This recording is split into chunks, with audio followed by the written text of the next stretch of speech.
जय जगत गुरु जय भारत। एक शब्द है पतिव्रता।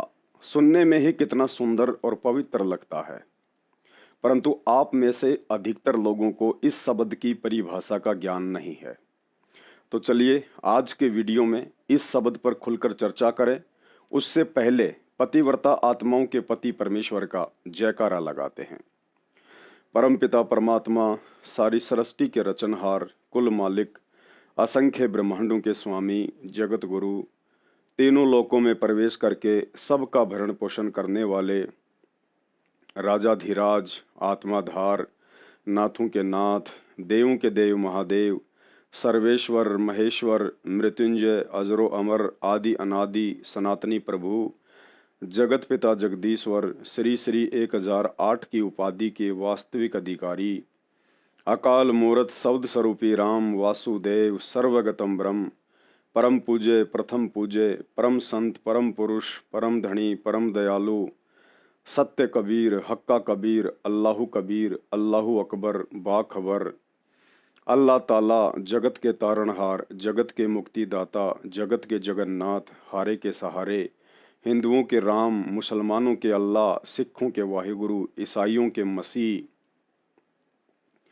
दया के सागर दयानिधि, करुणा के सागर करुणानिधि, स्वयंभू परिभू, संकट मोचन, कष्ट हरण, मंगल करण, दुख भंजन, अविगत कबीर, निर्विकार निर्विषम परमात्मा, अलय अलेख सतगुरु, आदि अनादि सतगुरु, असली मर्यादा पुरुषोत्तम, असली राम, असली कृष्ण, असली घनश्याम, असली मुरारी, राजाओं के राजा, महाराजाओं के महाराजा, शहंशाहों के शहंशाह, सम्राटों के सम्राट, भगवानों के भगवान, अल्लाहों के अल्लाह, प्रभुओं के प्रभु, मसीहाओं के मसीह, सच्चे वाहिगुरु, बाबाओं के बाबा, पीरों के पीर, सेठों के सेठ, जगत सेठ, सावड़ सा सेठ, सर्वगुण संपन्न, अनंत कोटि कलाओं के स्वामी, अनंत कोटि ब्रह्मांडों के नायक, योगियों में महायोगी, ध्यानियों में महाध्यानी, सिद्धों में परम सिद्ध, ज्ञानियों में तत्व ज्ञानी, ब्रह्म ज्ञानी, महाज्ञानी, परम ज्ञानी, सर्वश्रेष्ठ ज्ञानी,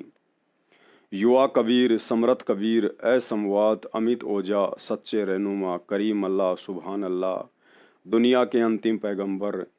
8 सितंबर 1951 से गांव धनाना, जिला सोनीपत, हरियाणा, भारतवर्ष की पावन भूमि पे प्रकट रियल कल की भगवान, ब्रह्मा विष्णु महेश के दादाजी, संत श्रोमणी सतगुरु रामपाल जी परमेश्वर जी के चरण कमल में साध संगति से जुड़े हुए देश विदेश से सभी भाई बहनों का अनंत कोटि दंडोत प्रणाम। भाई और बहनों, परिवार हो, व्यवसाय हो या समाज हो, उन सब की एक मर्यादा बनी हुई है। उन मर्यादाओं को फॉलो किए बिना ना ही तो परिवार में सुख शांति रह सकती है, ना ही समाज में, और ना ही व्यवसाय में सफलता प्राप्त की जा सकती है। ठीक इसी प्रकार पतिव्रता शब्द अपने आप में एक मर्यादा भी है और जीवन में सुख शांति के साथ साथ सफलता का मूल मंत्र भी। व्यावहारिक जीवन में पतिव्रता शब्द उस स्त्री के लिए प्रयोग किया जाता है जिस स्त्री की संपूर्ण निष्ठा, लगन, प्रेम और समर्पण एक ही पुरुष अर्थात अपने ही पति के प्रति हो। यदि उस स्त्री के सामने दुनिया का सुंदर से सुंदर, धनवान से धनवान, बलवान से बलवान या सोने का भी पुरुष बनाकर खड़ा कर दिया जाए तो भी उसकी रत्ती भर भी आस्था किसी भी गैर पुरुष में ना बने तो समझिए वह स्त्री पूर्णतया पतिव्रता है। और ऐसी पतिव्रता स्त्री सदैव अपने पति को प्रिय होती है। पति अपने सामर्थ्य के अनुसार ऐसी स्त्री की हर इच्छा पूर्ण करने का प्रयास करता है। ठीक इसी तरह आध्यात्मिक जीवन अर्थात भक्ति मार्ग में पतिव्रता शब्द उन भगत आत्माओं के लिए प्रयोग किया जाता है पूज्य रूप में जिनकी संपूर्ण निष्ठा, लगन, प्रेम और समर्पण अपने ही गुरुदेव भगवान में होता है। गुरु से उपदेश लेने के बाद अपना तन मन धन तथा सर्वस्व गुरु चरणों में समर्पित कर देने के बाद उन आत्माओं के सामने 33 करोड़ देवी देवता तो छोड़िए, यदि ब्रह्मा विष्णु महेश या स्वयं परम ब्रह्म परमात्मा भी आकर खड़ा हो जाए और कहे कि मैं सर्व सृष्टि को रचने और पालन पोषण करने वाला एकमात्र आदि पुरुष हूं। मुझे दंडवत प्रणाम करो। मेरी स्तुति करके अभी तुरंत मन वांछित वरदान प्राप्त करने के लिए मुझे प्रसन्न करो। मैं तुम्हें क्षण भर में पृथ्वीपति बना दूंगा, तीनों लोकों का राज्य प्रदान कर दूंगा।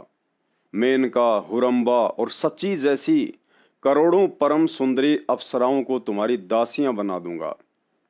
सवारी के लिए अर्श विमान तुम्हारी सेवा में हाजिर कर दूंगा। बस एक बार अपने गुरुजी के साथ साथ मेरी भी जय जयकार कर दो या मुझे दंडवत प्रणाम कर दो।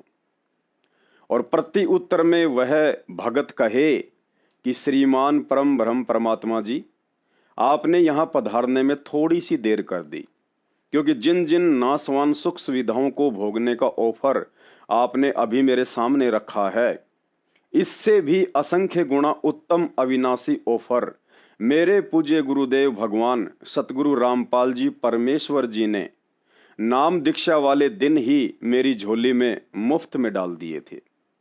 परंतु उन नासवान ऐश्वर्यों को भोगने की मेरी तनिक भी रुचि नहीं बनती है। जो आनंद गुरुदेव भगवान के सत्संग सुनने में आता है, जो आनंद उनकी चरण सेवा में आता है, जो आनंद दान धर्म करने में आता है, जो आनंद उनकी भक्ति करने में आता है, उस आनंद के सामने आपके 21 ब्रह्मांड के स्वर्ग और महास्वर्ग के आनंद भी काग की बीट के समान नजर आते हैं। और कहे, राम बुलावा भेजिया दिया कबीरा रोए, जो सुख है गुरु चरणों में वो बैकुंठ में न होए। गुरु ज्ञान पर ऐसी दृढ़ भगत आत्माओं को ही पतिव्रता आत्मा कहा जाता है। कबीर साहिब से लाभ लेना है तो ये नियम अपना आजीवन निभाना होगा। स्वयं परमात्मा ब्रह्मा विष्णु महेश भी आ जावे, कोई आके यूं कहे मैं कबीर हूं, या स्वयं परमात्मा भी आ जावे, तो भी आपकी श्रद्धा डगमग नहीं हो कि नहीं हमें तुम्हारे भगवान गुरुदेव। वर्तमान आध्यात्मिक क्षेत्र में परम संत सतगुरु रामपाल जी भगवान के साध संगति से जुड़े हुए सत्सेवक बच्चों के अलावा धरती पर इस तरह की पतिव्रता पद की भक्ति आपको कहीं भी देखने को नहीं मिलेगी। आम संसारी लोगों की तो बात ही क्या करें, जिन्हें इतना ही ज्ञान नहीं होता है कि भक्ति क्या है, क्यों करनी चाहिए, और भक्ति के लिए सर्वप्रथम गुरु बनाने की भी आवश्यकता होती है। ऐसे संसारी लोगों की भक्ति बिना पैंदे के लोटे के समान होती है। ऐसे लोग सुबह सुबह हनुमान मंदिर में हनुमान चालीसा पढ़ते मिलेंगे, तो शाम को किसी कीर्तन में ढोलक की धुन पर राधे राधे चिल्लाते हुए डांस करते हुए, तो कभी पीताम्बर या भगवा पहनकर पैदल यात्रा पर निकल पड़ेंगे। अर्थात पतिव्रता भक्ति की जानकारी के अभाव में इस तरह लकीर के फकीर बनकर ये लोग भी 84 लाख योनियों में कष्ट भोगने से नहीं बच सकते। दूसरे नंबर पर समाज के वे लोग आते हैं जो गुरु बनाकर भक्ति साधना करते हैं, जैसे कबीर पंथी, जय गुरुदेव पंथी, धन धन सतगुरु पंथी, राधा स्वामी पंथी, निरंकारी, ब्रह्मा कुमारी, ओम शांति, एस्कॉन पुजारी, श्री राम पुजारी, चारों शंकराचार्यों के पुजारी, अन्य संत महंत तथा भागवत कथा वाचकों के पुजारी। इन तमाम पंथों के संत महंत और गुरुजनों का स्टैंड भी क्लियर नहीं है। ये लोग कबीर वाणियां सुनाकर बात तो करते हैं एक परमात्मा की भक्ति की, लेकिन इनके घरों में काली, पीली, भैरव, भूत सहित 36 प्रकार के देवी देवताओं की मूर्तियां देखने को मिल जाएंगी। गुरु से नाम प्राप्त करके भी इन तमाम पंथों से जुड़े लोग बीड़ी, सिगरेट, जर्दा, गुटखा, शराब, भांग, अफीम, गांजा या मांसाहार जैसे किसी न किसी घटिया कर्म में अवश्य लिप्त पाए जाते हैं। शास्त्र अनुकूल व पतिव्रता पद की भक्ति का इन पंथों में लेस मात्र भी अंश देखने को नहीं मिलेगा। अर्थात पतिव्रता पद की जानकारी के अभाव में इस तरह लकीर के फकीर बनकर ये लोग भी 84 लाख योनियों में कष्ट भोगने से नहीं बच सकते। तीसरे नंबर पर मुस्लिम धर्म के लोग आते हैं। यहां भी आपको सब के सब सांप वाली लकीर पीटते हुए ही दिखाई देंगे। ये लोग भी पतिव्रता पद की भक्ति से कोसों दूर है। सलीम भाई कभी तो जामा मस्जिद दिल्ली में नमाज करने जाता है, तो कभी मोइनुद्दीन चिश्ती की दरगाह पर चादर चढ़ाने अजमेर, और दाव लग गया तो हज करने मक्का मदीना भी पहुंच जाता है। साथ में रोजा, रमजान और बकरीद की आड़ में जीव हत्या का पाप अलग से इकट्ठा करता रहता है। अर्थात पतिव्रता पद की जानकारी के अभाव में इस तरह लकीर के फकीर बनकर मुस्लिम समाज के लोग भी 84 लाख योनियों में कष्ट भोगने से नहीं बच सकते। भक्ति मार्ग में यही बुरा हाल सिख समाज और ईसाई समाज के लोगों में भी देखने को मिलता है। श्री नानक जी ने अपने जीवन काल में अपने गुरु काशी वाले कबीर साहिब के अलावा ना ही तो स्पेशल किसी गुरुद्वारे में पूजा पाठ की, ना ही किसी मंदिर में जाकर ढोल मंजीरे बजाए, ना ही ब्रह्मा विष्णु महेश सहित किसी अन्य भूत प्रेत की पूजा या व्रत उपवास किया। पूरा जीवन लोगों को उपदेश देकर एकमात्र सतगुरु की भक्ति पर लगाया। लेकिन पतिव्रता भक्ति को लेकर वर्तमान का सिख समाज भी पूरी तरह से डामाडोल है। श्री नानक जी ने पतिव्रता धर्म का पालन करते हुए जिंदा कबीर काशी वाले को अपना गुरु धारण करके ज्ञान और ध्यान प्राप्त किया। परंतु वर्तमान का सिख समाज श्री नानक जी और अन्य गुरुओं की पत्थर से बनी हुई बेजुबान समाधियों पर गुरुद्वारे बनाकर अपनी मनमुखी साधना कर रहा है, जो गुरु ग्रंथ साहिब की वाणियों के विपरीत होने से पूर्ण मोक्षदायक नहीं है। अर्थात पतिव्रता भक्ति की जानकारी के अभाव में इस तरह लकीर के फकीर बने रहे तो सिख समाज के साधक भी 84 लाख योनियों में कष्ट भोगने से नहीं बच सकते। रही बात पतिव्रता पद की भक्ति को लेकर ईसाई समाज की, तो ईसाई समाज के प्रवर्तक ईसा मसीह और उनके 12 शिष्यों की दर्दनाक अकाल मौत ही पर्याप्त है उनकी आंखें खोलने के लिए। माना कि भक्ति मार्ग पर इंसान को शुरुआत में हल्के फुल्के संघर्ष और दुखों का सामना करना पड़ सकता है, परंतु भक्ति शास्त्र अनुकूल और पतिव्रता पद पर रहकर की जा रही हो तो साधक का अंत स्वर्ग समान होता है। परंतु ईसा मसीह की स्वयं की भक्ति भी सत्य और शास्त्रों के अनुसार नहीं थी। परिणाम आप सबके सामने है। आजीवन भक्ति करते करते भी महादुखी रहे और अंत में तो कहना ही क्या, मात्र 30 साल की उम्र में स्वयं हजरत ईसा को और उनके 12 विशेष शिष्यों को कैसी दर्दनाक अकाल मौत का सामना करना पड़ा था। चर्च में क्रूस पर लटकी हुई उनकी लहूलुहान मूर्तियां देखकर आसानी से अंदाजा लगाया जा सकता है। कहने का मतलब है, पतिव्रता भक्ति के अभाव में जिस पंथ के प्रवर्तक हजरत ईसा की ऐसी दुर्गति से अकाल मृत्यु हुई हो तो भला उनकी भक्ति करने से वर्तमान में किसी न किसी बुराई में लिप्त ईसाई समाज के साधकों का अंत क्या होगा, ज्यादा खुलकर बताने की आवश्यकता नहीं है। सबसे पहली गलती तो यही रही कि हजरत ईसा ने गुरु धारण किए बिना ही मनमुखी भक्ति साधना शुरू कर दी। दूसरी गलती मांस का आहार करना, क्योंकि बाइबल में प्रमाण मिलता है कि हजरत ईसा गलील के समुद्र से मछली पकड़कर खाया करते थे। तीसरी गलती परमेश्वर का साक्षात किए बिना ही लोगों को आगे उपदेश देना शुरू कर दिया। नतीजन अंत समय में पता लगने के बावजूद भी स्वयं की अकाल मौत नहीं टाल सके। अर्थात पतिव्रता पद की भक्ति के अभाव में इसी तरह लकीर के फकीर बने रहे तो ईसाई समाज के साधक भी 84 लाख योनियों में कष्ट भोगने से नहीं बच सकते। अगले नंबर पर धरती पर प्रकट एकमात्र आदि सनातन धर्म के प्रवर्तक, देवों के देव महादेव, पूर्ण ब्रह्म परमात्मा, जिनका वैदिक नाम कबीर देव है, जो 8 सितंबर 1951 को भारतवर्ष की पावन भूमि पर शिशु रूप में प्रकट होकर लीला करते हुए बड़े होकर सन 1994 से शास्त्रों को आधार बनाकर अपने तत्व ज्ञान का प्रचार प्रसार कर रहे हैं। नाम है परम पूज्य सतगुरु रामपाल जी परमेश्वर जी। उनकी 90% संगत भी पतिव्रता पद की भक्ति से कोसों दूर है। ये बड़े ही दुर्भाग्य की बात है, लेकिन कहते हैं सकल पदार्थ है जगमाही, कर्महीन नर पावत नाही। वर्तमान समय 2024 तक सतलोक आश्रमों से जुड़े हुए 90% साधक उन कर्महीन लोगों की श्रेणी में हैं जिनकी आंखों के सामने गुरु रूप में स्वयं अविनाशी पूर्ण ब्रह्म परमात्मा कबीर देव प्रकट है, परंतु कर्महीनता के कारण संगत मोतियाबिंद की शिकार है। उन्हें अपने गुरु में परमात्मा दिखाई नहीं दे रहा है, अर्थात पतिव्रता भक्ति के आसपास भी नहीं है।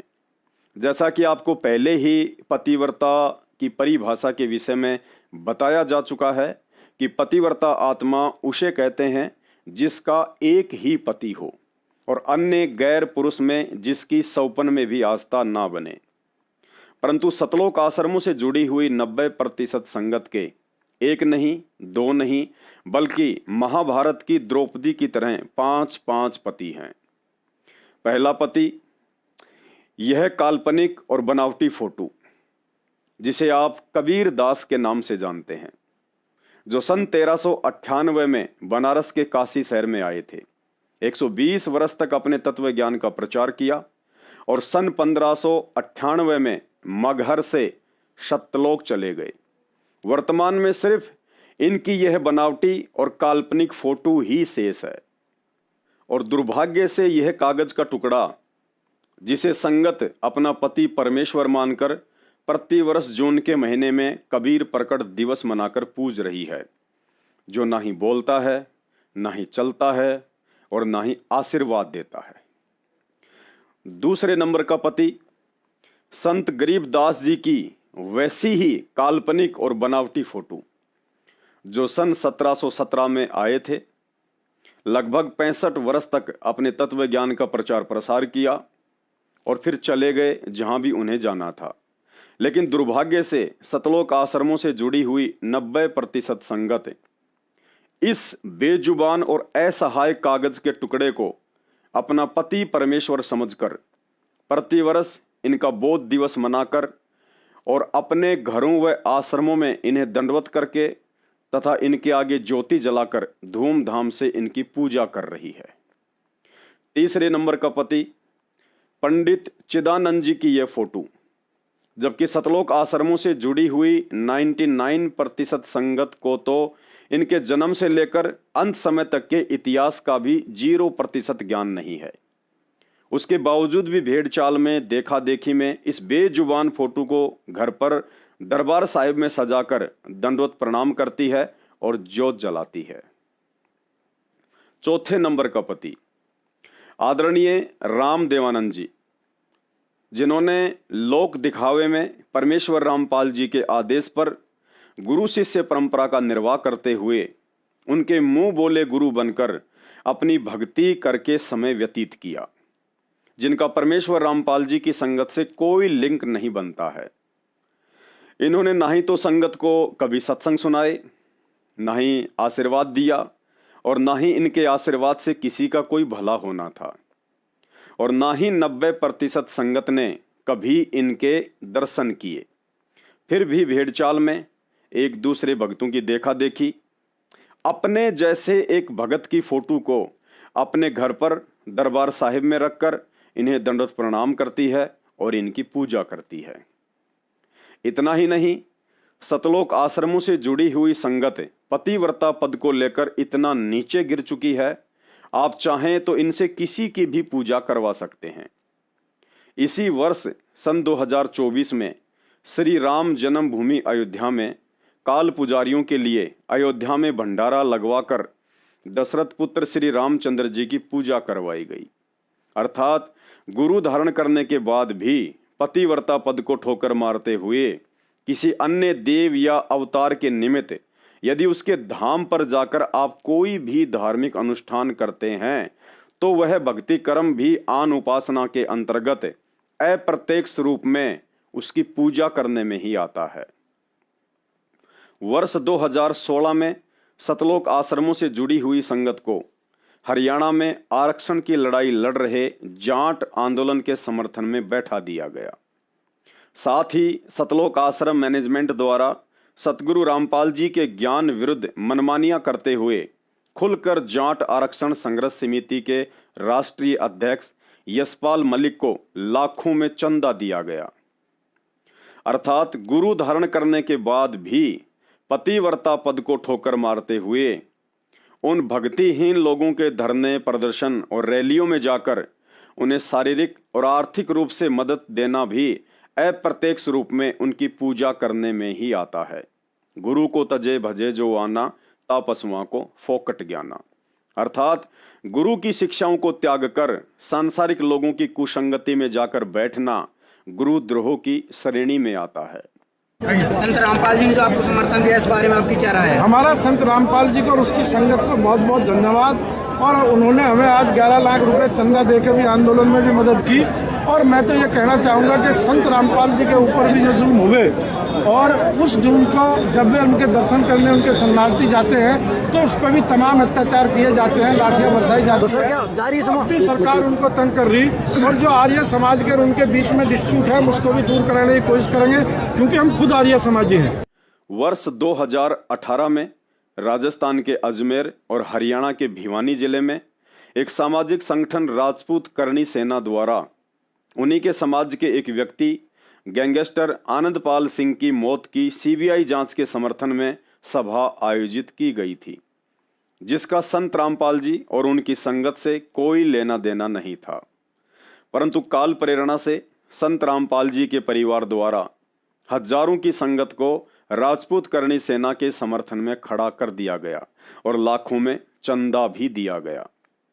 अर्थात गुरु धारण करने के बाद भी पतिव्रता पद को ठोकर मारते हुए भक्तिहीन लोगों के साथ मिलकर ऐसे कर्म करना भी अप्रत्यक्ष रूप में आन उपासना के अंतर्गत गुरुद्रोह में आता है।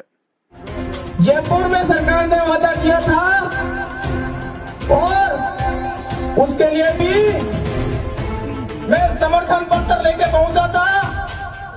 प्रेस कॉन्फ्रेंस में वो समर्थन पत्र हमने सौंपा था कि फर्जी एनकाउंटर की सीबीआई जांच का संत रामपाल जी के लाखों अनुयायी समर्थन करते हैं।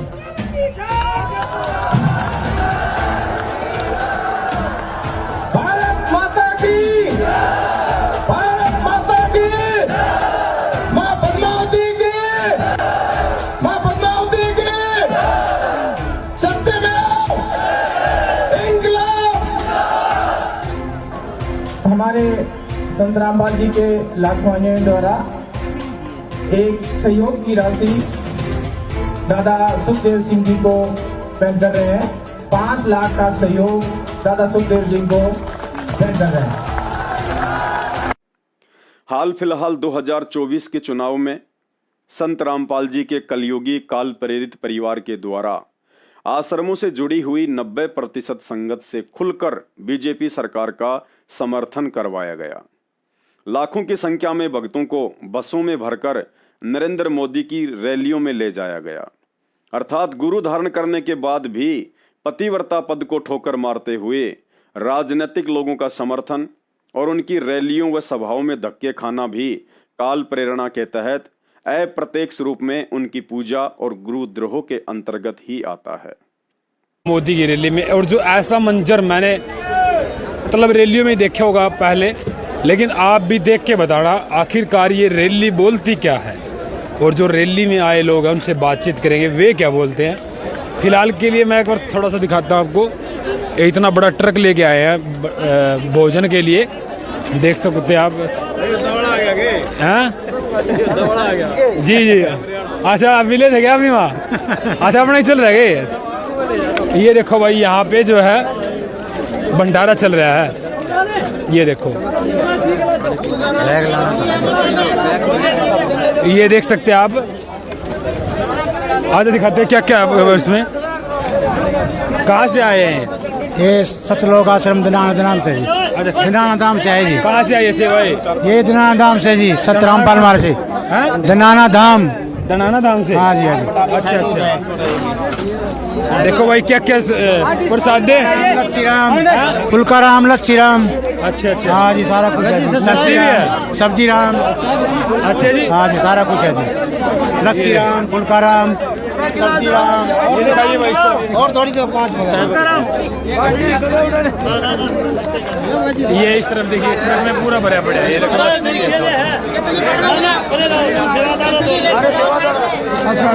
तो लोगों से बातचीत करेंगे भाई, कहाँ से आए हैं, क्या कुछ मामला है। और जो ये जो सेवा है ना, ये है संत रामपाल महाराज जी की तरफ से बनाए गए हैं। और इस तरफ कहाँ से आए हो जी आप लोग? एक मिनट रुको। हाँ जी, कहाँ से आए हो? फतेहाबाद। फतेहाबाद से। अच्छा, मतलब कि मोदी ये भाई बाबा जी के भगत हैं। कहाँ से आए हो जी? भाई हम तो धनाने के यहाँ हैं? धनाने से यहाँ। धनाना से हो? अच्छा, ये धनाना तो संत रामपाल महाराज जी के वहाँ से। बस वो तो धनाना धाम है। हाँ, अच्छा, वो अच्छा। धनाना धाम है। अच्छा, गुआना। अच्छा, गुहाना से हो गया? गुआना। अच्छा, क्या रैली में आए हो? हाँ, रैली में है। अच्छा, रैली में आए हैं। बड़े कंफ्यूज हो रहे हैं लोग, पता नहीं क्या हो गया। चलो भाई इस तरफ चलते हैं। थोड़े कन्फ्यूजिंग में है, रैली में तो आए हैं लेकिन पता नहीं थोड़ी सी भड़क बैठ गई है, थोड़ी सी कन्फ्यूजिंग में है भाई। बताएं क्या क्या क्या चर्चा चले। और ये देखिए, ये देखो पूरा का पूरा टैंकर है भाई, पूरा का पूरा टैंकर।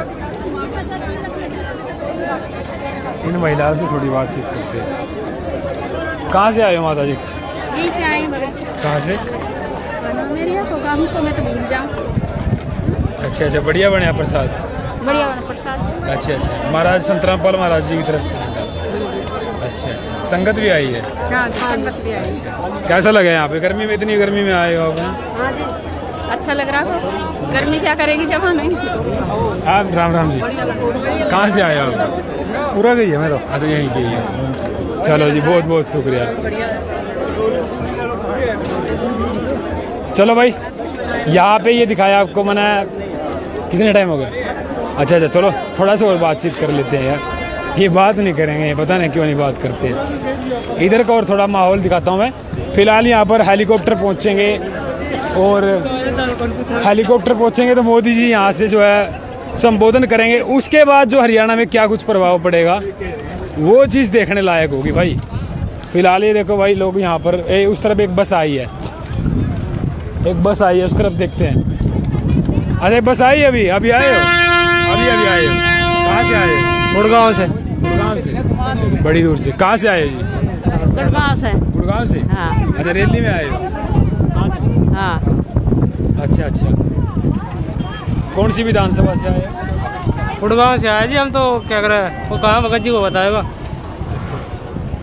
चलो कोई भी बता दो। मोदी जी प्रधान, बाद में बताएंगे भाई आके, अभी धूल मिट्टी उठ रही है। एक बार बताओगे जी अपना परिचय दे दो। कोई नहीं, बाद में दे देंगे परिचय। कहाँ से आए जी आप?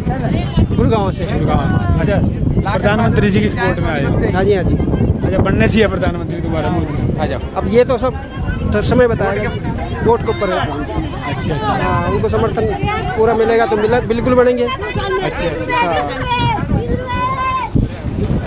चलो भाई, ये पता क्या है, इस वीडियो के माध्यम से मैं पता क्या बताना चाह रहा हूँ। ज़्यादा नहीं कुछ कहूँगा मैं, समझ गए होगे आप लोग।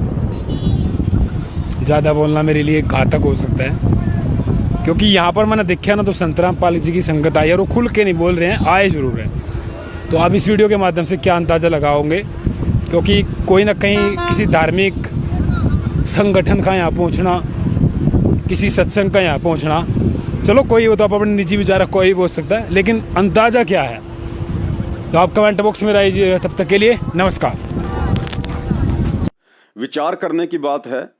एक तरफ तो सतलोक आश्रमों से जुड़ी हुई नादान संगत इस बात को लेकर हुंकार भरती है कि हम शास्त्र अनुकूल कर्म ही करते हैं, जबकि दूसरी तरफ सतगुरु रामपाल जी को गुरु धारण करने के बाद भी राजनीतिक पार्टियों को समर्थन देना, अयोध्या में श्री रामचंद्र जी के निमित्त होकर भंडारा करवाना, भगत होकर गैंगस्टरों की सीबीआई जांच का समर्थन और जाट आंदोलन में कुपात्रों को चंदे के रूप में लाखों रुपए देना आदि आदि कुकर्म कौन से शास्त्रों में लिखा है कि शास्त्र अनुकूल भक्ति कर्मों के अंतर्गत आते हैं।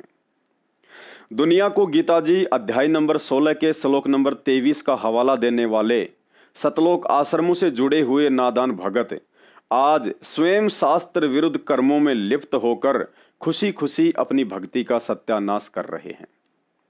वर्तमान में संपूर्ण विश्व में पूर्णतया पतिव्रता पद और गुरु वचनों पर चलते हुए शास्त्र अनुकूल सत भक्ति करने का सौभाग्य सिर्फ और सिर्फ साध संगति से जुड़े हुए परमेश्वर रामपाल जी के सतसेवक बच्चों को नसीब है।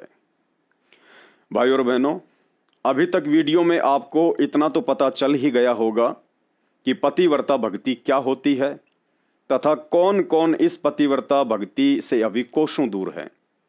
अब आगे वीडियो में आपको स्वयं परमेश्वर रामपाल जी के मुख कमल से छोटे छोटे वीडियोज के माध्यम से ये समझाने का प्रयास करेंगे कि पूर्ण मोक्ष प्राप्ति के लिए पतिव्रता पद पर रहकर भक्ति करना क्यों आवश्यक है तथा इसे कैसे सफल बनाया जा सकता है। पूर्व काल में एक समय रेणुका नाम की एक पतिव्रता औरत थी। पतिव्रता धर्म को लेकर उसकी काफी चर्चा थी। वह प्रतिदिन नहाने के लिए नदी के किनारे जाया करती थी और वापस आते समय अपने पतिव्रता धर्म के बल पर अपने पति के नहाने के लिए पानी की पोट बांध कर लाया करती थी।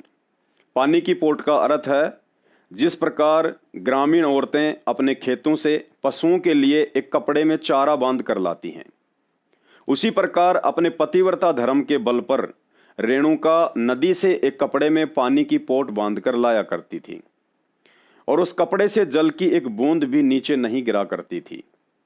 एक दिन वह नदी में स्नान कर रही थी। उसी समय अर्जुन का एक बाल जो नदी में नहाते समय टूटकर बहता हुआ आ रहा था। रेणुका की नजर उस बाल पर पड़ी तो उसे उठा लिया। बाल सोने की तरह चमक रहा था। रेणुका ने उस बाल की प्रशंसा करते हुए, उसकी सराहना करते हुए मन ही मन में सोचा कि बाल इतना सुंदर है तो वह व्यक्ति कितना सुंदर होगा। यह सोचते सोचते स्नान करने लगी और चलते समय कपड़े में जल को बांधने लगी तो जल नहीं बंध रहा था। काफी प्रयास करने के बाद आकाशवाणी हुई कि बाल सरायो रेणुका और बंधी न जल की पोट और परमात्मा की भक्ति में तनिक न चाले खोट। आकाशवाणी में कहा गया कि रेणुका, आज तेरा पतिव्रता धर्म समाप्त हो गया क्योंकि तूने अपने पति के अलावा किसी अन्य पुरुष के बाल की प्रशंसा कर दी। और अगली लाइन में बताया गया कि बाल सरायो रेणुका बंधी न जल की पोट, भाई परमात्मा की भक्ति में तनिक न चाले खोट। अर्थात सच्चे सतगुरु की भक्ति भी पतिव्रता पद पर आए बिना सफल नहीं हो सकती। पूर्ण मोक्ष प्राप्ति के लिए एक भगत ने अपने पति परमेश्वर गुरुदेव भगवान के अतिरिक्त शौपन में भी रेणुका की तरह किसी अन्य पुरुष या देव की प्रशंसा, पूजा या भक्ति करके या अपने गुरुदेव के बराबर भी किसी अन्य को महत्व देकर भक्ति सफल नहीं की जा सकती। और इसीलिए हम मंदबुद्धि भक्तों की आंखें खोलने के लिए परम पूज्य सतगुरु रामपाल जी भगवान ने पतिव्रता पद की भक्ति को समझाते हुए पवित्र पुस्तक ज्ञान गंगा में नियम नंबर 17 में स्पष्ट लिखा है कि आप जब भी आश्रम में सत्संग सुनने या वैसे दर्शन करने के लिए आते हैं तो सर्वप्रथम अपने गुरुदेव को लंबा लेटकर दंडवत प्रणाम करें। उसके बाद सदग्रंथ साहिब, कबीर साहिब जी की मूर्ति या अन्य संतों को केवल प्रणाम करें। अर्थात पतिव्रता भगत आत्मा ने दंडवत प्रणाम सिर्फ और सिर्फ अपने गुरुदेव भगवान को ही करना है, अन्य किसी को भी नहीं। क्योंकि यदि हमने अपने गुरुजी के साथ साथ अन्य संतों की फोटो जैसे गरीबदास जी की फोटो, कबीर साहिब जी की फोटो, दादा गुरुदेव की फोटो या पंडित चितानंद जी की फोटो को दंडवत प्रणाम किया तो समझो हमने अन्य संतों को भी अपने पति अर्थात गुरुदेव भगवान के बराबर ही महत्व दे दिया, जो कि एक सच्चे भगत अर्थात पतिव्रता आत्मा के लक्षण नहीं है। जबकि साध संगति से जुड़े हुए सत्सेवक भाई बहनों को छोड़कर सतलोक आश्रमों में और शतलोक आश्रमों से जुड़ी हुई 90% संगत के घर पर बने दरबार साहिब में जहां मात्र अपने गुरुदेव भगवान की ही फोटो रखनी होती है, उस जगह पर आपको कबीर जी की दाढ़ी मूंछ वाली काल्पनिक फोटो भी मिलेगी, गरीबदास जी की काल्पनिक फोटो भी मिलेगी, दादा गुरुदेव और पंडित चितानंद जी की फोटो भी मिलेगी। और पतिव्रता पद की भक्ति से कोसों दूर नादान संगत ज्ञान को आधार ना बनाकर उन सभी अन्य संतों को भी लंबा लेटकर दंडवत प्रणाम करती है, उनके आगे ज्योति जलाती है, जबकि अन्य संतों को दंडवत और उनकी पूजा के लिए अभी आपने ज्ञान गंगा पुस्तक में पढ़ा कि परम पूज्य सतगुरु रामपाल जी भगवान ने स्पष्ट मना किया हुआ है। इसी संदर्भ में सतगुरु रामपाल जी भगवान ने पतिव्रता पद के विषय में बताया कि केवल एक तीसरा बीच में नहीं आना चाहिए। तीसरा मतलब गुरु और शिष्य के अलावा कोई तीसरा बीच में नहीं होना चाहिए। इसी को पतिव्रता पद कहते हैं। जबकि सतलोक आश्रमों से जुड़ी हुई संगत ने तीसरा तो छोड़ो, चार चार को अपने घरों में और दरबार में विराजमान कर रखा है। जैसे यहाँ पर नात्मा आती हैं, जो सच्चे दिल से बिल्कुल हृदय से पुकार करती है, उनको तुरंत लाभ मिलेगा, आज ही मिलेगा। और कुछ इसी हैं बेचारी डुप्लीकेट सी, हाँ भी ना भी नाम भी ले लिया और पूजाएं भी करूंगी, उस गुरुजी ने भी मानने जाऊंगा, पहले वाले को मान लूंगा। ये डुप्लीकेट से रहेंगे, इतना लाभ नहीं मिलेगा बिल्कुल। एक तीसरा बीच में नहीं होना चाहिए। अब सीधा गुरुजी दास को बनाना पड़ेगा आपको। वो पहले वाले गुरु की आस्था कति त्याग नहीं होगी, हृदय सपने में भी नहीं रहेगा ना, तब लाभ शुरू होगा आपको। पतिव्रता पद इसी को कहते हैं कि गुरु को तजय भजय जो आना, ता पशुआ को फोकट गया ना।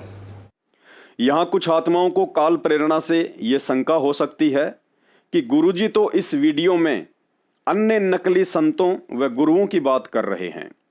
जी, आपने बिल्कुल सत्य सुना, लेकिन आगे यह भी सुना होगा कि गुरु को तजे भजे जो आना, ता पशुओं को फोकट ज्ञाना। अर्थात अपने गुरु के अलावा अन्य किसी भी पहले वाले गुरुओं की पूजा नहीं होनी चाहिए। अगर विचार करोगे तो पता चलेगा कि संत गरीबदास जी भी 300 वर्ष पहले गुरु ही थे। दाढ़ी मूछ वाले कबीर जी भी 650 वर्ष पहले गुरु ही थे। आदरणीय रामदेवानंद जी भी 25 वर्ष पहले गुरु ही थे। और पंडित चिदानंद जी भी लगभग 100 वर्ष पहले गुरु ही थे। भाई और बहनों, आपके मन में इस खरपतवार को समाप्त करने के लिए आपकी पत्नी का उदाहरण देकर समझाता हूं। आपकी पत्नी एक पतिव्रता औरत है, क्योंकि पति रूप में आपके अतिरिक्त वह किसी अन्य गैर पुरुष के आगे समर्पण नहीं करती है। अब उसका चरित्रहीन देवर अपनी बकवाद करने के लिए उस औरत से कहे कि भाभी जी, पतिव्रता औरत तो उसे कहते हैं जो बाहर के किसी गैर पुरुष के आगे समर्पण ना करे, जबकि मैं तो इसी परिवार का हूं और आपका देवर भी हूं, और बड़े भैया की तरह मेरे आगे समर्पण करने से आपका पतिव्रता धर्म समाप्त नहीं होगा।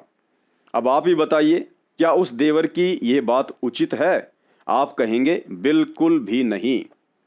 ठीक इसी प्रकार सतगुरु रामपाल जी भगवान से उपदेश लेने के बाद पहले वाला गुरु, चाहे बाहर वाला अर्थात दूसरे पंथ वाला हो, या घर वाला, चाहे अपने ही गुरु परंपरा से संत कबीर जी, संत गरीबदास जी, रामदेवानंद जी या पंडित चिदानंद जी ही क्यों ना हो, यदि भूलकर भी उस औरत की तरह अपने पति के बराबर महत्व देकर समर्पण कर दिया तो पतिव्रता धर्म उसी समय समाप्त हो जाता है।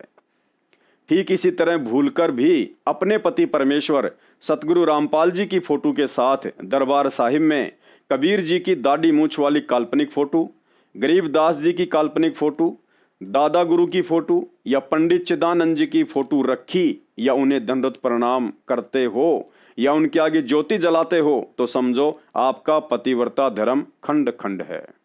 और यही कारण है कि भक्ति करते करते भी आप पूर्णतया सुरक्षित नहीं हैं।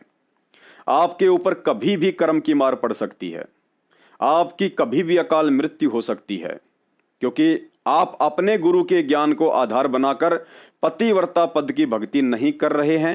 सुनिए वही सत्संग एक बार फिर से। जैसे यहाँ पर नात्मा आती हैं, जो सच्चे दिल से बिल्कुल हृदय से पुकार करती है, उनको तुरंत लाभ मिलेगा, आज ही मिलेगा।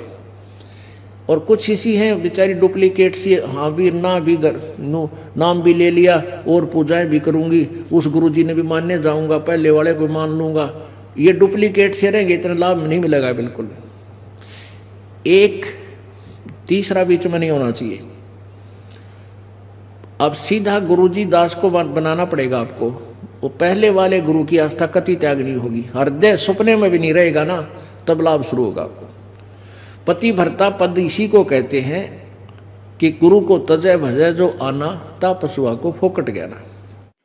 पतिव्रता आत्मा की भक्ति की शक्ति के आगे बड़े बड़े देव और महादेव भी नतमस्तक हो जाते हैं। श्री देवी भागवत पुराण में कथा आती है कि एक समय शंखचूड़ राक्षस और देवताओं के बीच स्वर्ग प्राप्ति के लिए भयंकर युद्ध छिड़ गया।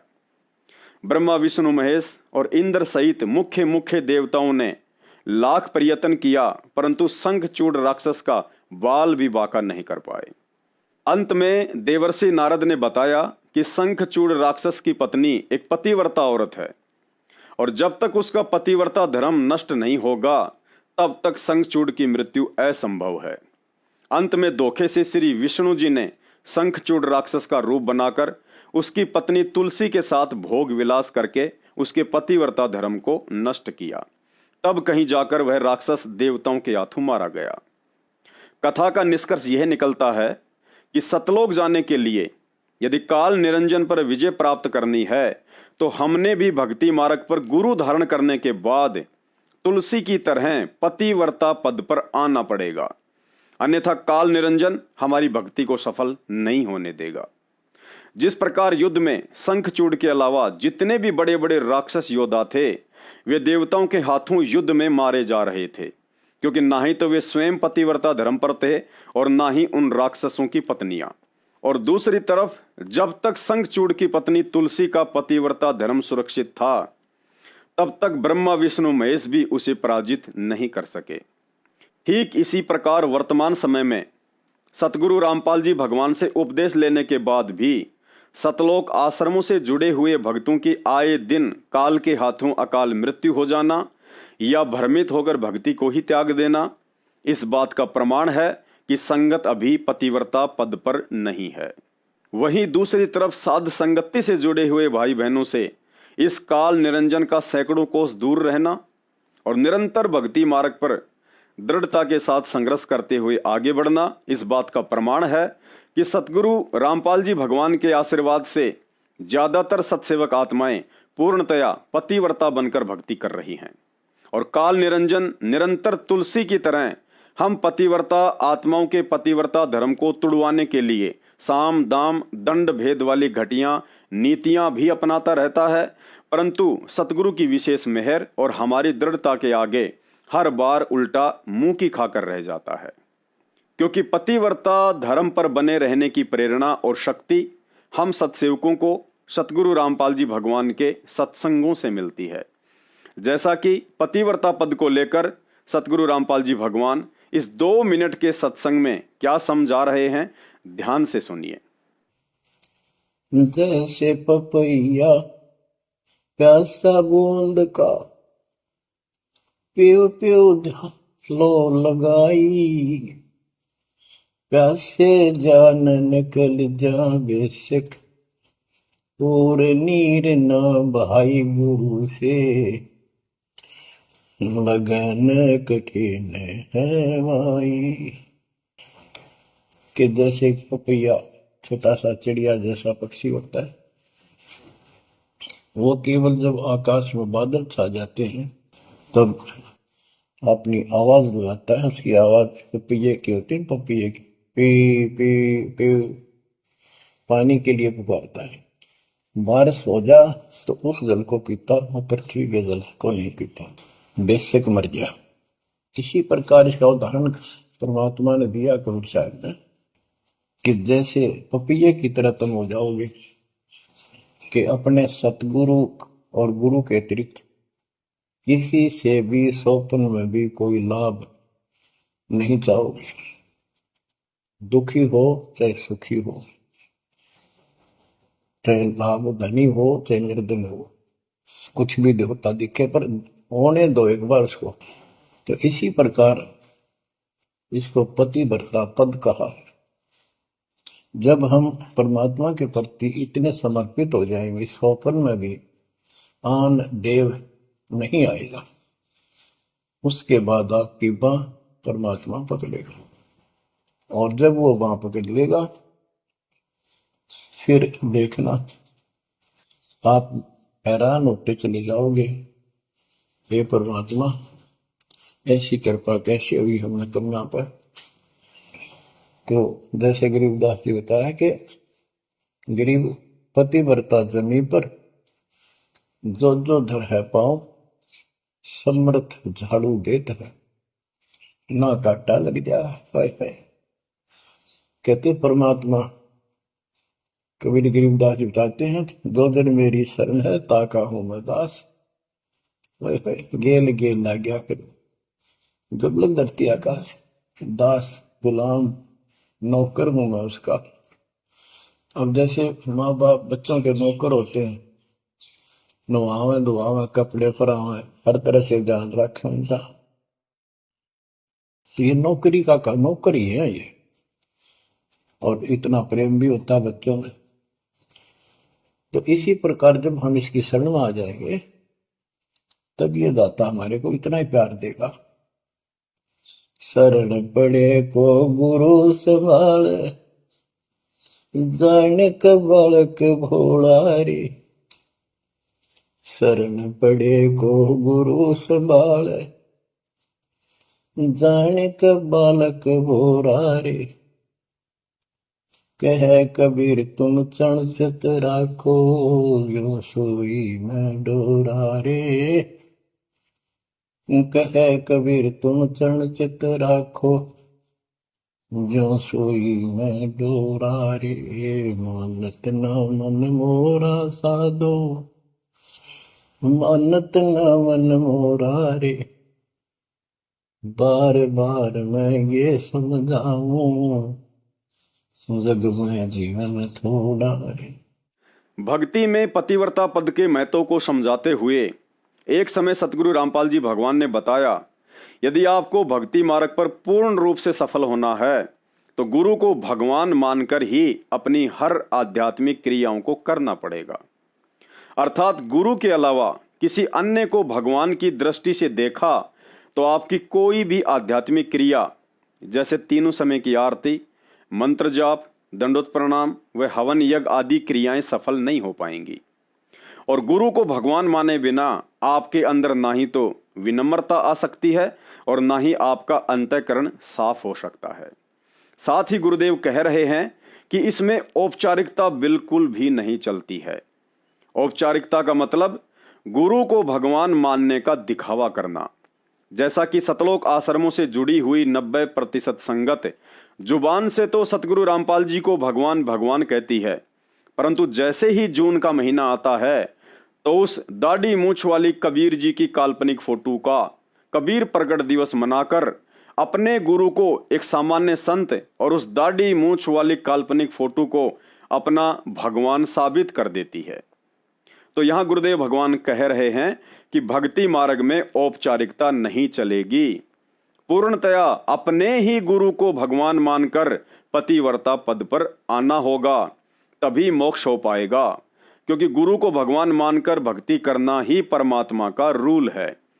सुनिए अनमोल सत्संग और सत्सेवक भाई बहन विचार करें कि आप कितनी खुशकिस्मत आत्माएं हैं जो वर्षों से साध संगति से जुड़कर हृदय से अपने गुरु को ही भगवान मानकर पतिव्रता पद पर रहकर अपनी हर आध्यात्मिक क्रियाएं कर रहे हैं। गुरु मानुष कर जानते ते नर कहिए अंध। अब आपको उदाहरण भी बताया था कि गुरु जी को भगवान मानकर ही हमने अपनी आध्यात्मिक क्रियाओं को करना पड़ेगा। क्योंकि आप जब गुरु जी के पास जाओगे तो आपके मन में ये होगा, यदि इनके स्थान पर भगवान होते आज तो आप कैसा व्यवहार करते। निष्कपट गदगद आत्मा और चेहरे की तरह इन्हें देखते रहते। तो ऐसे आप में विनम्रता आवेगी, आपका अंतःकरण नरम होगा, आपका दोष दूर होने लग जाएगा।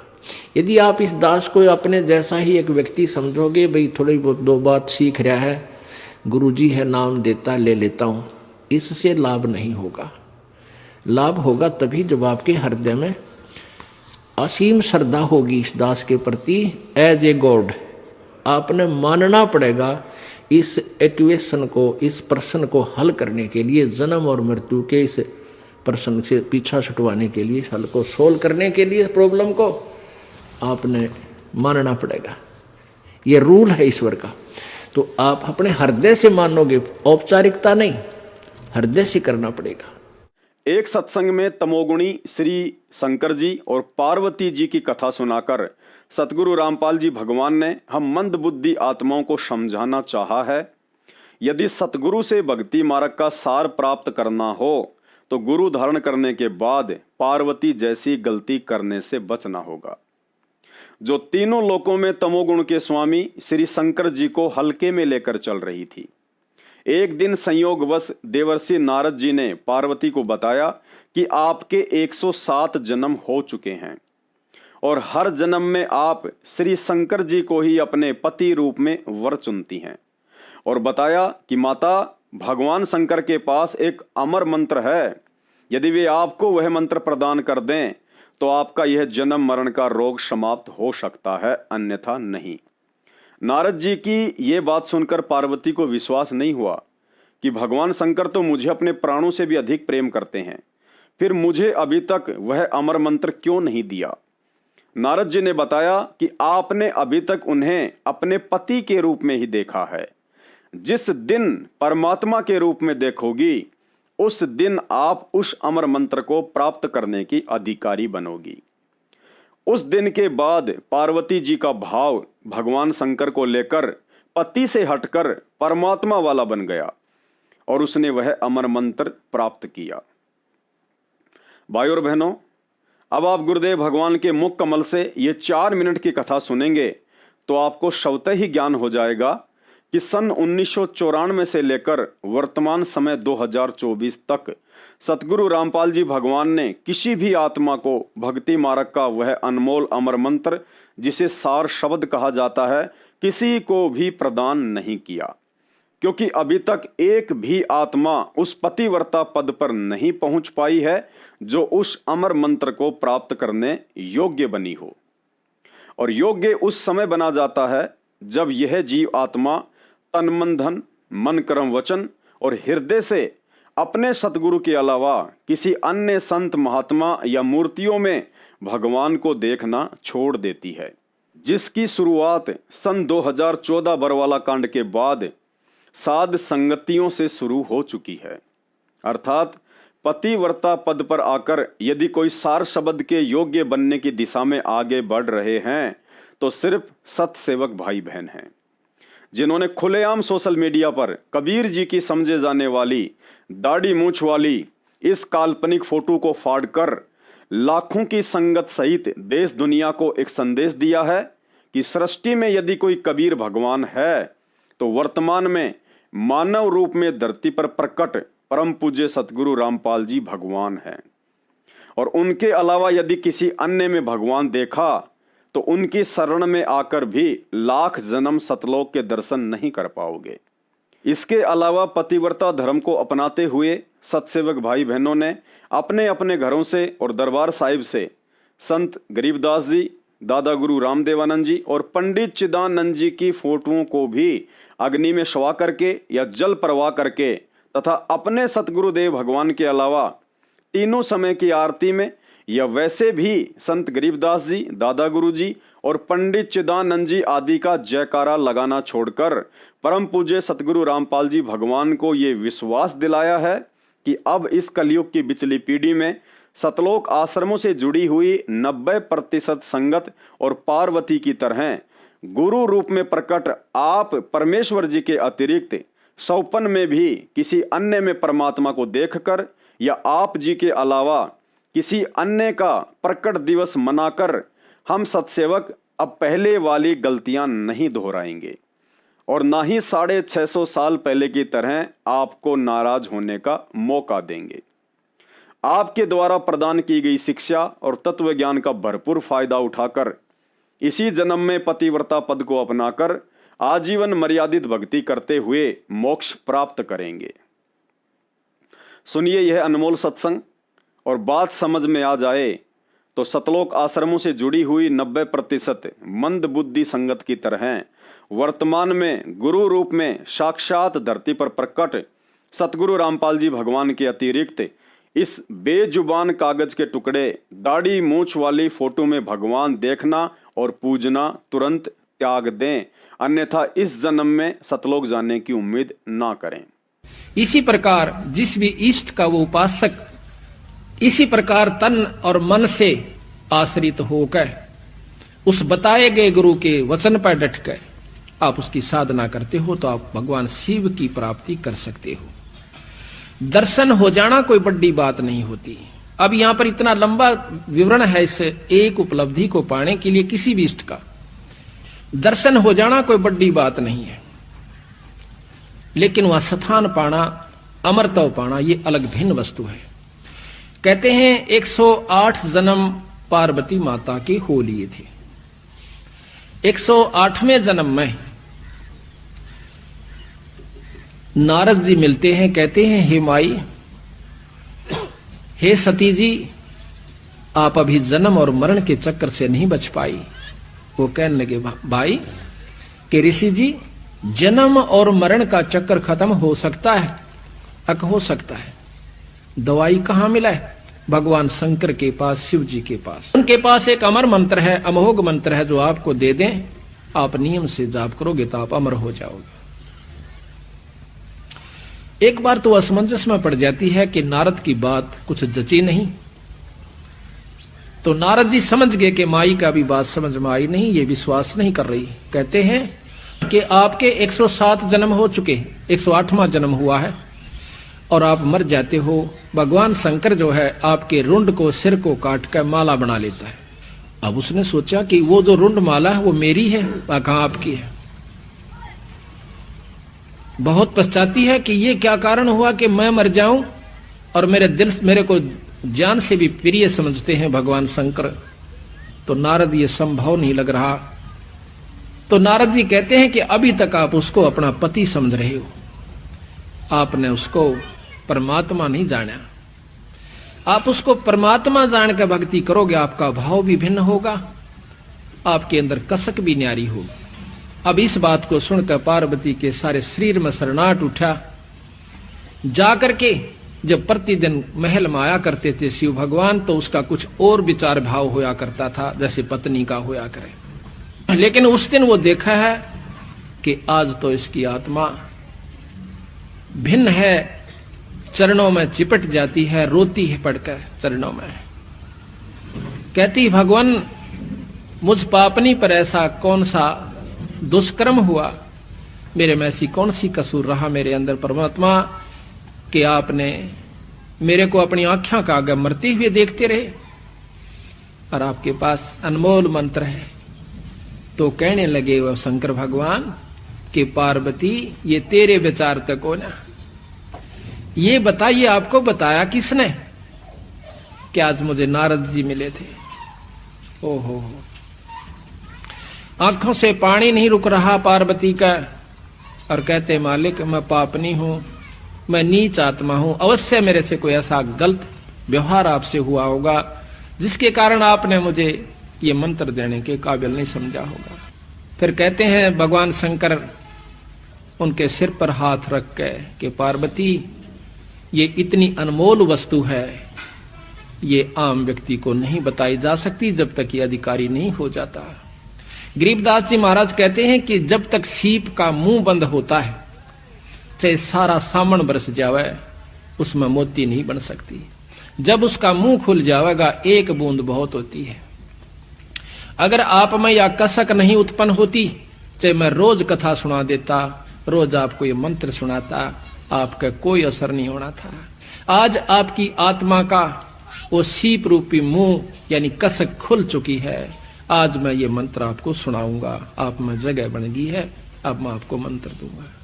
ये लंबा प्रकरण है। फिर उनको वो नाम दिया और पार्वती अमर हुई। नादानी और अज्ञानता में सतलोक आश्रमों से जुड़े हुए समझदार भाई बहन तो इस वीडियो में सतगुरु रामपाल जी भगवान के सत्संगों से प्रमाणित करके बताई गई बातों को आंखों देखकर स्वयं ही निर्णय कर लेंगे कि भक्ति और मर्यादा सतलोक आश्रमों में है या साध संगतियों में।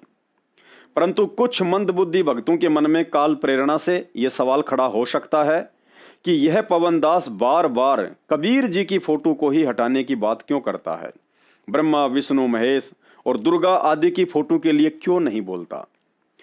भाइयों और बहनों, विचार करो, सन 1994 से सतगुरु रामपाल जी भगवान द्वारा कबीर जी की जिस दाढ़ी मूंछ वाली नकली फोटो को परमात्मा बताकर भक्ति करवाई जा रही है, क्या आज उसी कबीर जी की दाढ़ी मूंछ वाली फोटो को पवन दास के कहने पर हजारों भगत फाड़ फाड़ कर अपने घरों से बाहर निकाल देंगे? ऐसा तभी संभव है जब स्वयं सतगुरु रामपाल जी भगवान ऐसा चाह रहे हों। अर्थात पवन दास तो संदेश देने के लिए एक यंत्र की भांति निमित्त मात्र बना हुआ है, बाकी सारा खेल गुप्त रूप में सतगुरु रामपाल जी भगवान स्वयं ही खेल रहे हैं। करे करावे सतगुरु, मन में लहर उठा, दादू सिर धर जीव के और आप बगल हो जा। और यह सारा खेल इसलिए खेला जा रहा है क्योंकि सतगुरु रामपाल जी भगवान को अच्छे से पता है कि मेरे से यह अनमोल तत्व ज्ञान और सृष्टि रचना सुनने के बाद मूर्ख से मूर्ख भगत की आस्था ब्रह्मा विष्णु महेश या अन्य देवी देवताओं में नहीं बन पाएगी।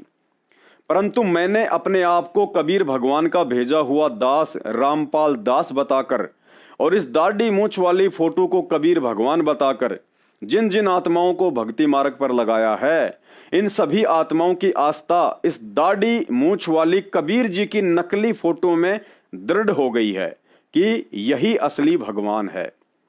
और उधर काल निरंजन ने अपनी सूझबूझ से इन आत्माओं को त्रिकुटी पर ठगने के लिए कबीर जी से उनका वह दाढ़ी मूंछ वाला रूप धारण करने का वरदान भी मांग रखा है।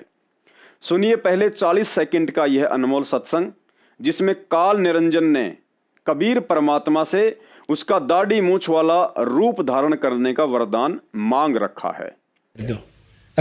वचन भर लो, वचन भर लिया, अकबर लियो भाई।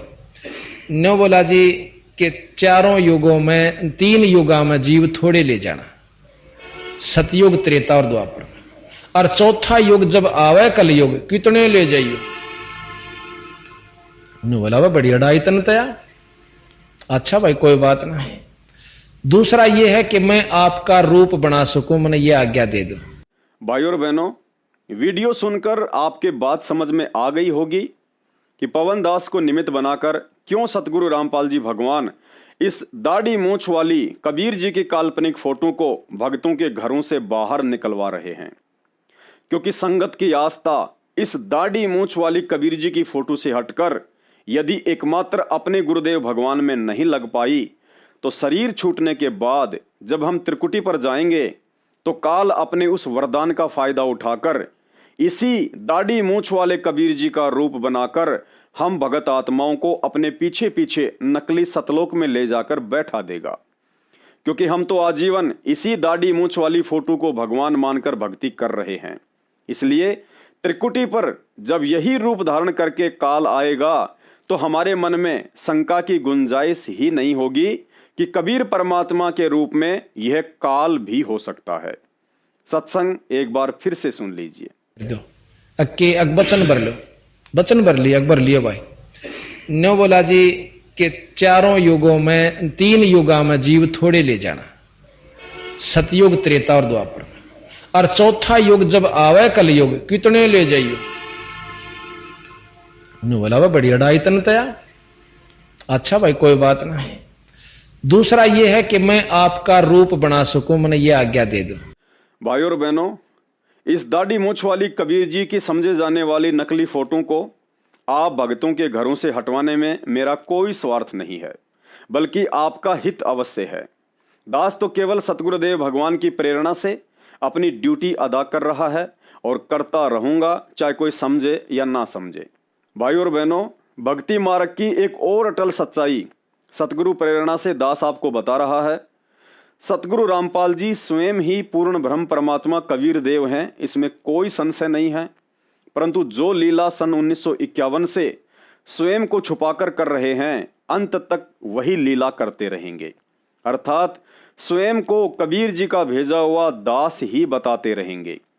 परंतु मनुष्य शरीर में उनकी शरण ग्रहण करके तत्व ज्ञान को आधार बनाकर जो जो आत्माएं उनके द्वारा स्वयं को दास कहने के पीछे की गुप्त लीला को समझकर और आजीवन पतिव्रता पद पर रहकर भक्ति करती रहेंगी, अंत में सतलोक तो वही जा पाएंगी। बाकी आत्माएं भी भक्ति तो आजीवन ही करेंगी, परंतु गुरु को भगवान ना मानकर मात्र भक्ति धन इकट्ठा करेंगी और अंत में काल की गुलाम बनकर यहीं 21 ब्रह्मांडों में चक्कर काटती रहेंगी।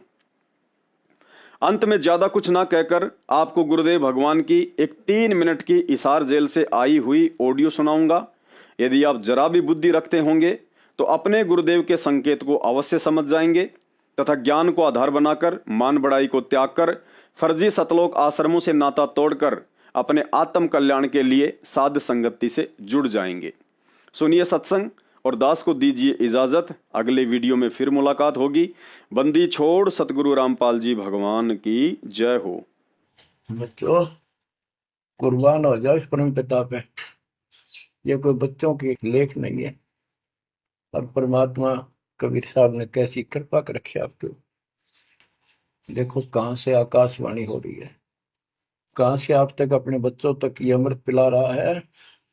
इतने लाडले हो आप मालिक को, जैसे छोटा सा बच्चा मानव होया करे, छीनने का लगा कर दूध पिलाती है। दूध दी से फिर कदे सर ने देखेगी, कदे पैरा ने, कदे फुंसी फांसी तो ना है। तो बच्चों आज इतने लाड आपके कर रहा तेरा हमारा पिता। कहां से अमृत आपको घर बैठे पिला रहा है और आपकी केयर टेक भी करता रहता है। मेरे बच्चों को कोई काल का दूत, भूत भैरव या अन्य कोई देव कोई कष्ट ना दे दे। बच्चों विश्वास करो इतनी पर परमात्मा आपको शरण में रखे। कहते हैं साधा से ती मस्करी चोरा नाल खुशाल, मल खाड़ा जीतेंगे ये युगन युगन के माल। आप युगन युगन के माल हो। इस भक्ति रूपी अखाड़े में पहले से एक्सरसाइज करते आ रहे हो, ठीक है। नहीं सफलता मिली तो अब आपका फाइनल गेम है और आप आहार में खुराक में कोई कमी नहीं छोड़ी जाएगी।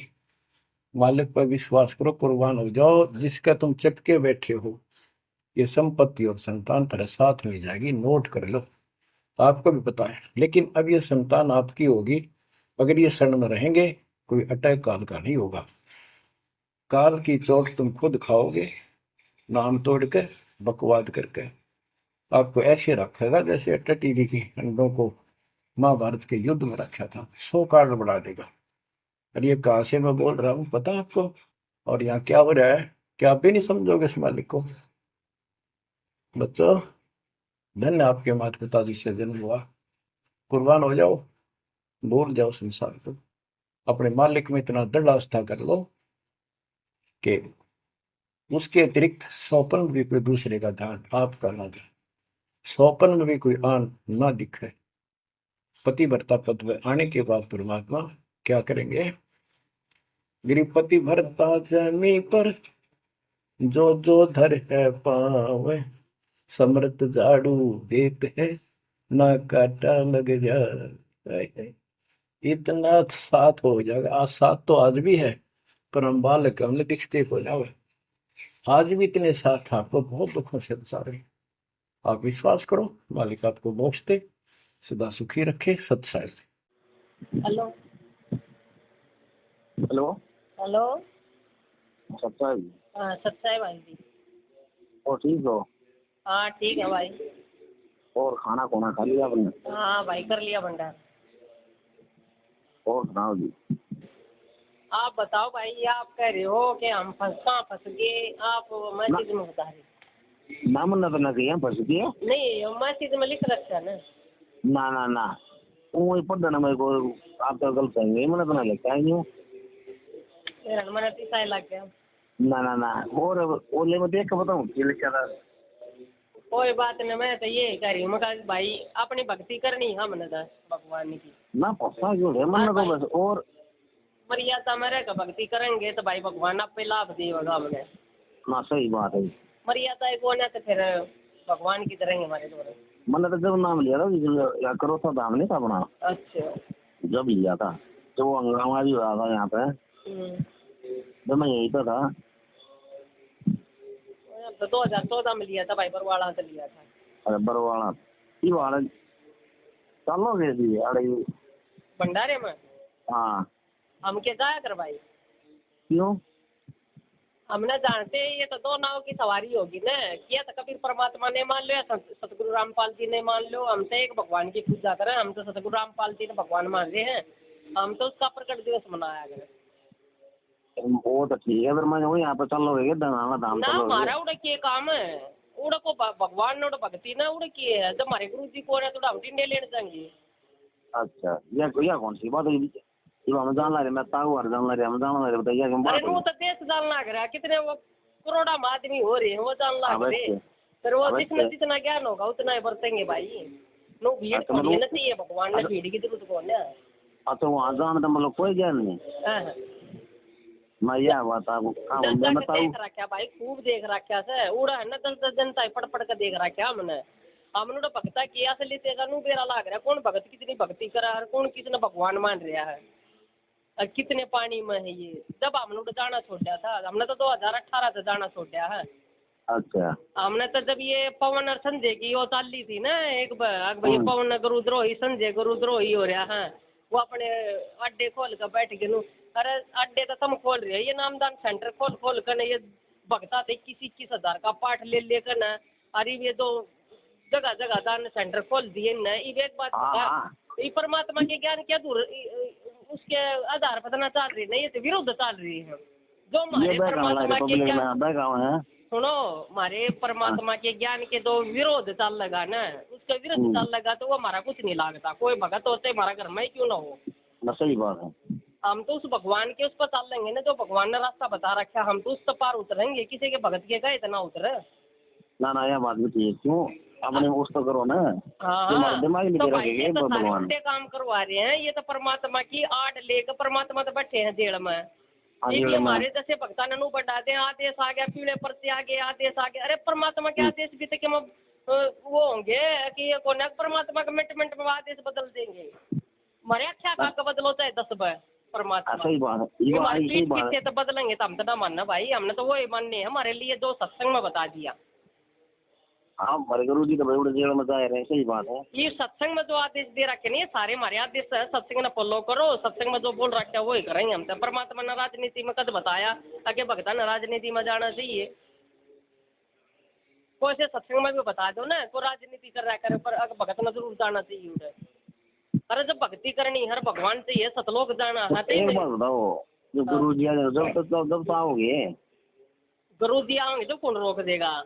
बस यह बात गुरु जी आओगे कौन से इनके आश्रम में आओगे? बात सुनो, अरे वो मतलब जितने भी भगत भाई जितने भी दासी सब एक सा ज्ञान थोड़ी है। वो तो कहूँ वो भगत छटेंगे जिन ज्ञान हो गया और भगवान न मानेंगे ना, वो तो अपने घर में बैठ कर भक्ति करेंगे और भगवान को घर में ही भोग लगाओगे। एक बात बताओ, कृष्ण जी ने चावल का भोग नहीं लगा लिया जब तक सुदामा का भी उदाहरण ना होया था ना होया। तो ये सतगुरु रामपाल जी ने सतगुरु का है तो सतगुरु का कहना छोड़ दो। जब उसका कुछ लाभ नहीं होना तो कबीर परमात्मा से लाभ होना है। जो 600 वर्ष पहले आए थे उस नकली फोटो परमात्मा ने सत्संग में भी बता रखी है कि ये तो ईजेमन है, ये हाथ से बनाई उड़ है, ये तो मैंने वर्तमान में देखा नहीं। अरे मैं जो बताऊं उसने तो मरनो नहीं, तो बात किस तरह बनेगी? तो परमात्मा हु इज गॉड परमात्मा सतगुरु रामपाल जी बैठे हैं। वो सत्संग मनु भी बोल गए फिर भी हमारे भक्ता की आंख ना खुलती। अगर हु इज गॉड कौन है? सतगुरु रामपाल जी है भाई। मनु को इतना और कर लो, इनके नामदान सेंट्राला का पीछा और छोड़ दो। ये उनका ना परमात्मा के भाई से बेटा से जमाई से रे ये कोई भक्ति नहीं करता भाई न मत है। ये खाली खान खा के भगत से ये अपनी कमाई पर लाग रहे नामदान सेंटर खोल कर इन भक्ति तर भगवान तो कोई मतलब नहीं। न गुरु तो मानने को न भगवान की तो मानेंगे इन कोई अपना बाप मान रहा को अपना फूफा मान रहा को अपना मामा मान रहा है। ठीक है, वो तो परमात्मा ने कह रखी है।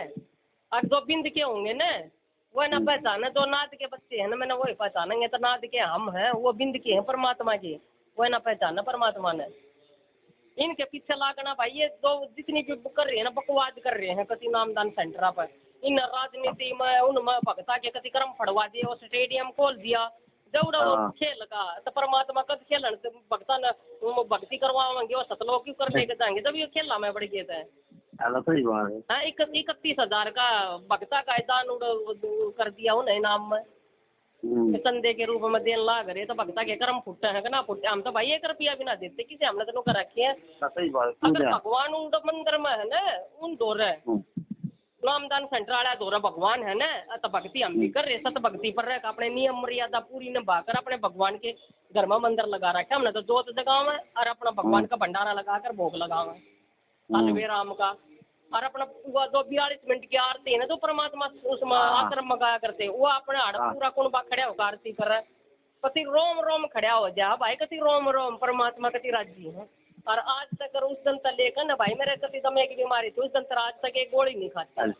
अच्छा हाँ दमाई आप रोग के हो? हैं मुझे ठीक ठाक हो गए, कति एक दवाई भी ना लेते थे, नशा में टीके लग गया करते। अच्छा अच्छा हाँ एक कोई कहने छोटी ही गोली ले ले, हम तो वो छोड़ रखे, हमने तो कर रखी है, मरेंगे जब और जीवेंगे जब परमात्मा के चरणा में। हमने ना डॉक्टर की जरूरत, हमारा डॉक्टर था हमारा वैद्य मिल गया, हमारा तो सब जमा यो ही करेगा। हाँ माँ तो इतना विश्वास है भाई, अगर कोई नू को है ना चाहे हमारा सर धड़ करता हो, चाहे हमारे घर में कुछ भी हो जाए, तो नून तो नून हो जाए, दो मर्यादा परमात्मा ने बता रहा कि नून तो नून नहीं होगा, जिसे बेशक छोरा मरो चाहे बहु मरो। अपना कल्याण करवाना है यो के भरा मौका मिल रहा है पिछली पीढ़ी में, बस यो आखिरी टेम परमात्मा नु करेगा, तारा आखिरी पत्ता है यो, अपना समझ जाओ और कर लो, काम कम करो। बात बता दी बड़ी सब एक साथ ज्ञान है नहीं, ये थोड़ा किधर लगाना है। मेरी बात सुनो, संगत साथ संगति तो ही मिल जाएगा ज्ञान, मेरी बात आपस में भगत तो ज्ञान चर्चा करेंगे, परमात्मा की चर्चा चलाओगे, जो तन्ना ना बेरा वो तो तू बताओगा, जो मन ना बेरा वो मन तेर से बेरा लाग जाए नू है आपस में ज्ञान पर चर्चा की भगवान परमात्मा करवानी हो है खान के हैं, और बस सेवा कर लो वो कर लो नू कर दो, परमात्मा का आदेश सारे पर खुश हो रहा है परमात्मा ने। ये तुम सत्कर मान लिया भाई, जो ऑडियो ये तो जेल मताओ है ना, ये आकाशवाणी है परमात्मा की परीक्षा के लिए। परमात्मा ने उल्टे काम मतलब क्या करना भी भगता छोड़ मारा है, कौन भगत कितना चल रहा है, क्योंकि परीक्षा में परमात्मा सही सही बात नहीं बतावेंगे, काल के जरिए हमारी परीक्षा होगी, ठीक है। और जो जेल में जो आदेश आवा ना, अगर राजनीति में नू कर दियो और वो कर दियो, सबने सुनी है मुँह है, सबने इसकी वोट देनी उसकी ना देनी है ना सुनी, तो पार्टी देख कर तब परमात्मा ने खुद सत्संग में भी नहीं बोल रहा क्या, पार्टी देख कर किसी का वोट देनी नहीं। और ये राजनेता ने बैठा बैठा कानून आश्रमा में कुर्सी सदा सदा कानून की इसी खातरदारी करे हैं, चाहे को बीड़ी पियो चाहे दारू पी रहा और सीधे उसके बैठा है के नियम मर्यादा रह रही है, इनकी कुछ ना रह रही, ये खुद अपनी मर्यादा भंग करे बैठे, ये हमारी कौन सी मर्यादा बचवाएंगे। और एक बात बता, हम इनके द्वारा अरदास लगवाने जाओ, ये सीधे पाठ बोल दे ज्योति का वो बोल देंगे, क्यों भाई परमात्मा पैसा का भूखा है ये, परमात्मा का भाव देखा भगत के। या बात भी सुनी थी जो मेरी कंपनी में जाए ना, बोले भाई उड़ते को रखा हो रामपाल मारा मैं किया भाई बताइए ना, बोला जो करी तू पर काम करे कंपनी में करूँ भाई, बोला कल 15,000 रुपये मतलब मिलना है भाई, बोला वो भगत ही उसने जाकर दे दे जाकर रामपाल मारा भाई, हमने तो ना दिया नहीं दान देना तो वो तो परमात्मा रख नहीं दान तो देगा, लेकिन परमात्मा ने ये भी तो बोला ना कुपात्र के हाथ में दान नहीं देना, तो ये कौन से कुपात्र हैं, ये तो ना ये कौन से सुपात्र हैं, ये तो कुपात्र हैं। सुपात्र तो वो है कर है, परमात्मा तो सवा कौन सुपात्र ना है इस लोक में।